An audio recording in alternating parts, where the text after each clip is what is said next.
कि अहं हरे तव पादैकमूल दासानुदासो भवितास्मि भूय मनः स्मरेता सुपतिर्गुणास्ते गृणीत वाक्यकर्म करोतु काय। वृत्रासुर इंद्र से कहता है, हे इंद्र तुम शोक मत करो। क्यों? क्योंकि प्रभु जिधर रहते हैं, नारायण जहां रहते हैं, वहां पर विजय सुनिश्चित होती है। मैं जानता हूं कि तुम्हारे ओर प्रभु की कृपा है, तुम पर प्रभु की कृपा इस प्रकार है, तो तुम्हारी विजय निश्चित है। इसलिए तुम शोक न करो, युद्ध करो। मुझे ये सब कुछ चाहिए नहीं। प्रभु मुझ पर ऐसे कृपा करे, कैसी कि अहं हरे तव पादैकमूल दासानुदासो भवितास्मि भूय। प्रभु मुझ पर ऐसी कृपा करे, कैसी कृपा करे कि मैं आपके भक्तों की अनन्य भाव से सेवा करूं। मेरे मन में किसी प्रकार का छल न रहे। आपके भक्तों के प्रति मेरा मन हमेशा लगा रहे। मैं उनकी सेवा हमेशा करता रहूं। इस शरीर से हमेशा उन्हीं की सेवा में लिप्त रहूं। मुझे और कुछ नहीं चाहिए। भक्तों की चरणों की सेवा करूं। यही नहीं, आप अपने भक्तों की सेवा अगर नहीं करा सकते तो दासानुदासो, आप अपने दासों का भी सेवा कृपा करके मुझे दीजिए। उन्हीं का चरण रज चाहिए। मेरा मन हमेशा उन्हीं के चरणों में लगा रहे। कैसे? किननाक पृष्ठम न च पारमेष्ठ्यम। मुझे स्वर्ग नहीं चाहिए। मुझे स्वर्ग का सुख क्या करूं, क्या होगा? स्वर्ग का सुख मुझे नहीं चाहिए। न नाक पृष्ठम न च पारमेष्ठ्यम न सार्वभौमं न रसाधिपत्यम। मुझे ब्रह्मलोक भी नहीं चाहिए। न नाक पृष्ठम न च पारमेष्ठ्यम। मुझे स्वर्ग नहीं चाहिए। मुझे ब्रह्मलोक भी नहीं चाहिए।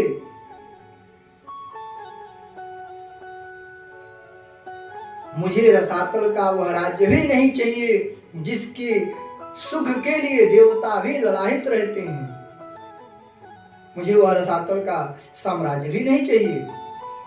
न नाक पृष्ठम न च पारमेष्ठ्यम न सार्वभौमं न रसाधिपत्यम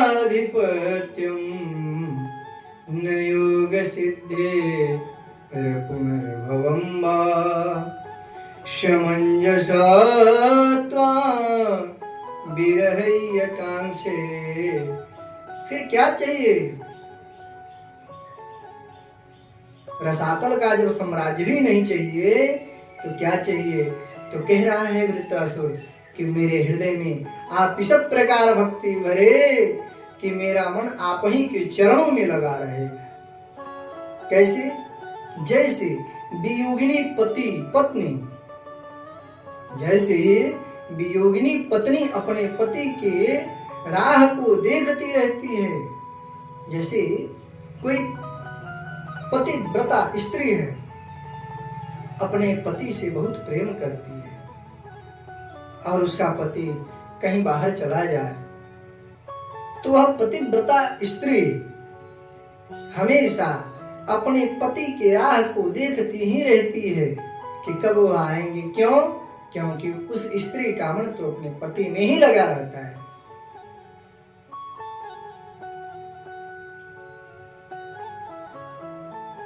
इस प्रकार वह अपने पति की राह को देखती रहती है, वियोग में तड़पती रहती है। एक गाय अपने बछड़े को छोड़ करके और जंगल में चारण के लिए चली जाती है, और वह बछड़ा अपनी माँ के बाट को देखता रहता है कि मेरी माँ कब आएगी। वह बछड़ा अपनी माँ के बाट को देखता रहता है, उस गौ को देखता रहता है कि कब आएगी, मैं उसका स्तनपान करके तृप्त होऊंगा। तो जिस प्रकार एक बछड़ा अपनी गौ माँ के लिए राह देखता रहता है, व्याकुल रहता है, उस प्रकार मेरे मन में आपके प्रति हमेशा भाव बना रहे।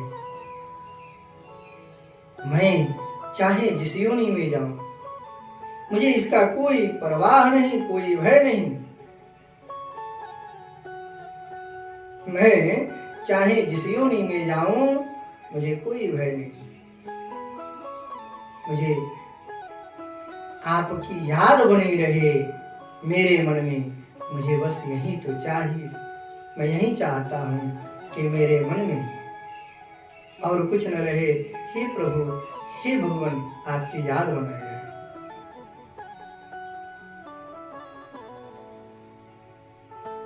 भगवान शुकाचार्य व्यास गद्दी पर विराजमान हैं और परीक्षित पूछते हैं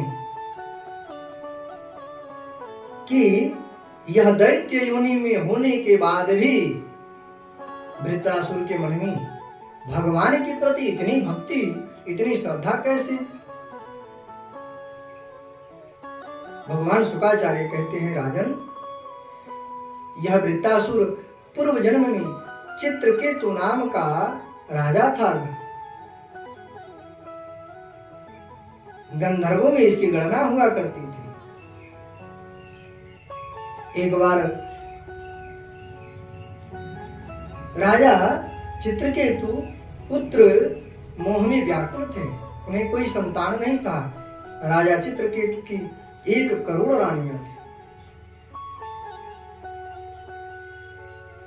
संतान न होने के कारण वह व्याकुल थे। महर्षि अंगिरा आते हैं, वह उन्हें प्रसन्न करते हैं। चित्रकेतु बड़ी सेवा करता है महर्षि की, उनकी सेवा करते उनकी बड़ी सेवा करता है। महर्षि प्रसन्न हुए, जाने लगे तो पुत्र की इच्छा देख करके एक फल देते हैं। वह फल ले जाकर के राजा अपनी पत्नी को खिलाता है। समय हुआ, एक पुत्र हुआ।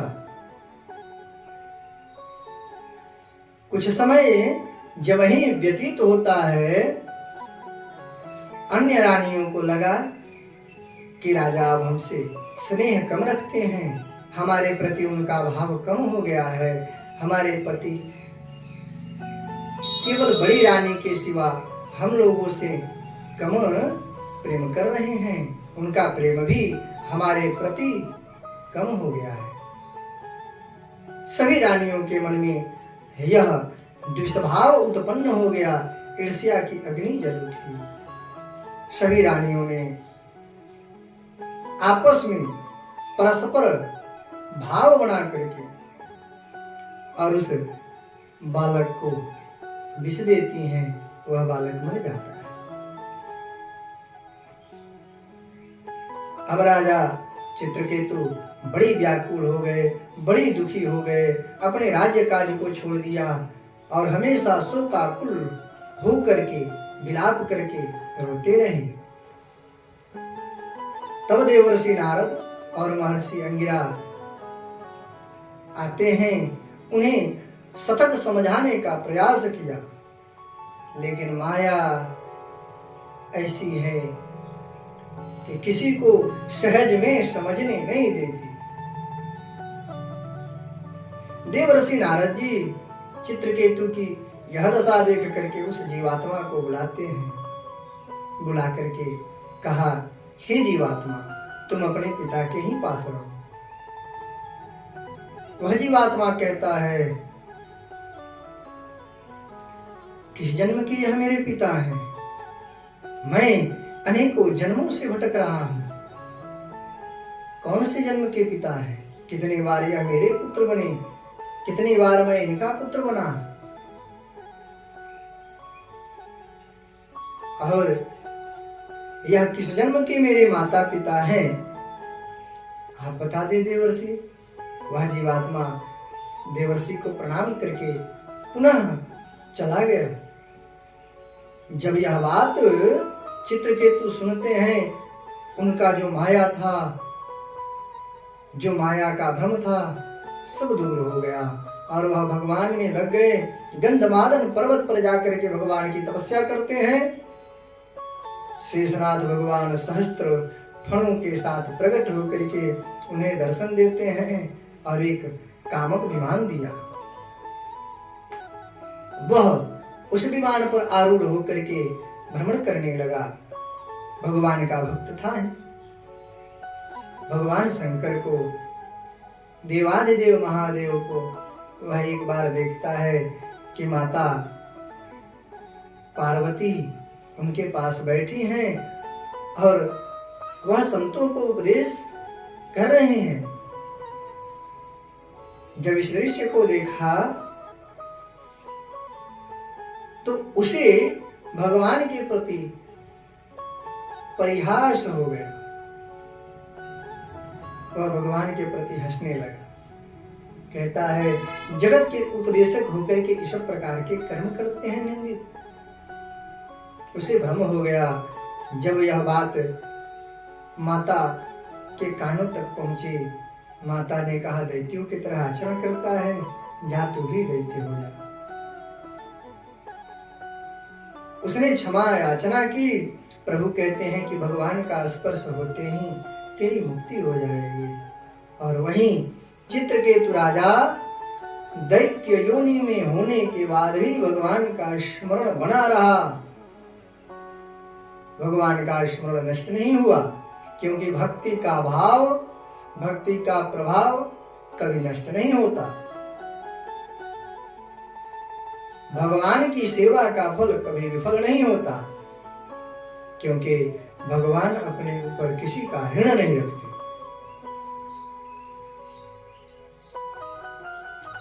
वही वृत्तासुर है। वृत्तासुर को इंद्र मारते हैं। वृत्तासुर जब देखता है तो अपने मुख को विशाल करता है और ऐरावत के साथ इंद्र को निगल गया। इंद्र ने नारायण कवच से अपने आप को ढक रखा है। 1 वर्ष लग गए। वृत्तासुर का पेट फाड़ करके इंद्र बाहर आते हैं। उन्हें ब्रह्म हत्या का दोष लग गया और इस दोष से बचने के लिए वह भगते भगते मानसरोवर में चले गए। कमलनाल के तंतुओं में 1000 वर्ष तक रहे। इतने दिन तक स्वर्ग का शासन राजा नहुस करते रहे। मन में भक्ति का भाव प्रबल होना। न पृष्ठम न च पारमेष्ठ्यम न सार्वभौमं न रसाधिपत्यम न योग सिद्धे पुनर्भवं वा समंजसत्वा विरहयकांक्षे। वृत्तासुर कहता है कि मुझे स्वर्ग का राज्य नहीं चाहिए, मुझे ब्रह्मलोक भी नहीं चाहिए, मुझे ब्रह्मा का पद भी नहीं चाहिए। न नाक पृष्ठम न च पारमेष्ठ्यम न सार्वभौमं न रसाधिपत्यम।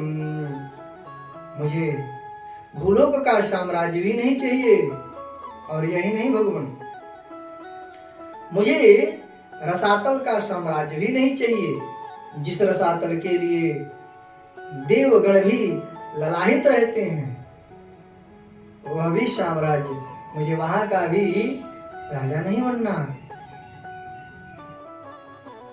न योग सिद्धिम न पुनर्भवम वा, मुझे कोई योग नहीं चाहिए, मुझे कोई सिद्धि नहीं चाहिए। पुनर्भवम वा समंजस त्वा विरह्य कांक्षे, मुझे बस यही चाहिए कि मेरे मन में जिस प्रकार वियोगिनी पत्नी अपने पति के लिए, कोई पति व्रता स्त्री अपने पति के लिए हमेशा ललाहित रहती है। कभी वह घर से बाहर चला जाए तो उसी के प्रति उसका मन लगा रहता है। तो कोई वियोगिनी पत्नी जिस प्रकार अपने पति का राह देखती है, अपने पति के विषय में ही विचार किया करती है, उसी प्रकार मेरा मन आपके चरणों में लगा है। किस प्रकार, जैसे बछड़ा अपने माता को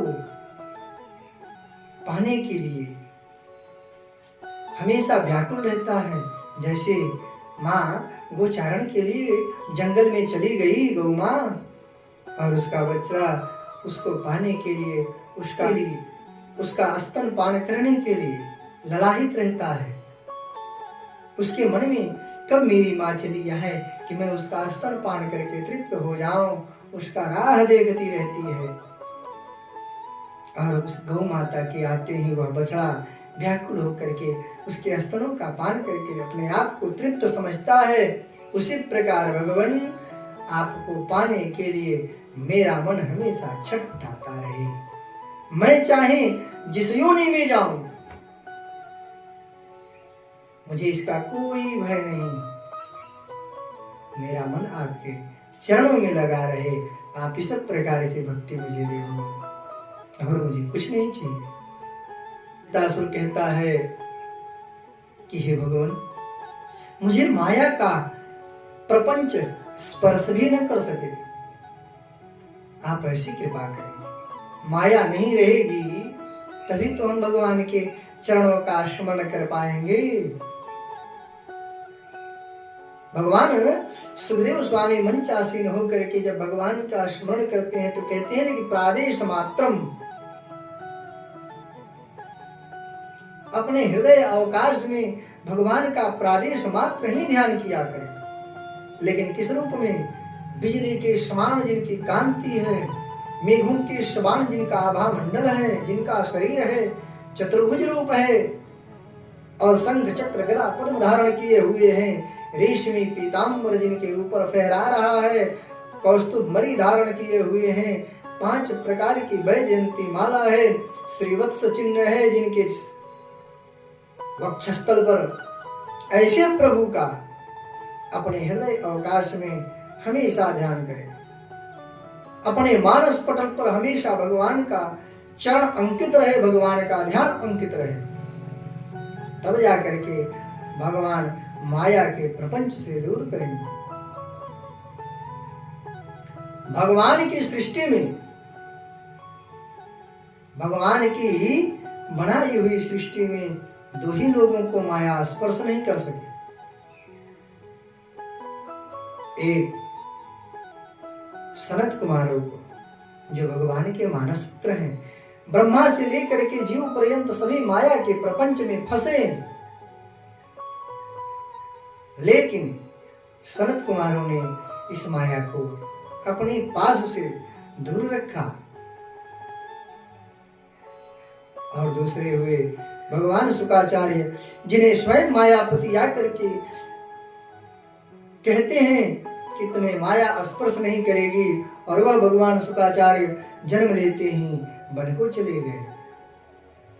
इसीलिए अपने मानस पटल पर हमेशा भगवान के चरणों का ध्यान करें। यही वृत्तासुर कहता है कि खिन्नाकपृष्ठं न च पारमेष्ठ्यं न सार्वभौमं न रसाधिपत्यं न योगसिद्धिर्पुनर्भवं वा समञ्जस त्वाविरहय्य कांक्षे। हे भगवान, मैं चाहे जिस योनि में जाऊं मुझे माया स्पर्श न कर सके, तभी तो आपकी भक्ति होगी। बड़ी सुंदर स्तुति करता है और युद्ध आरंभ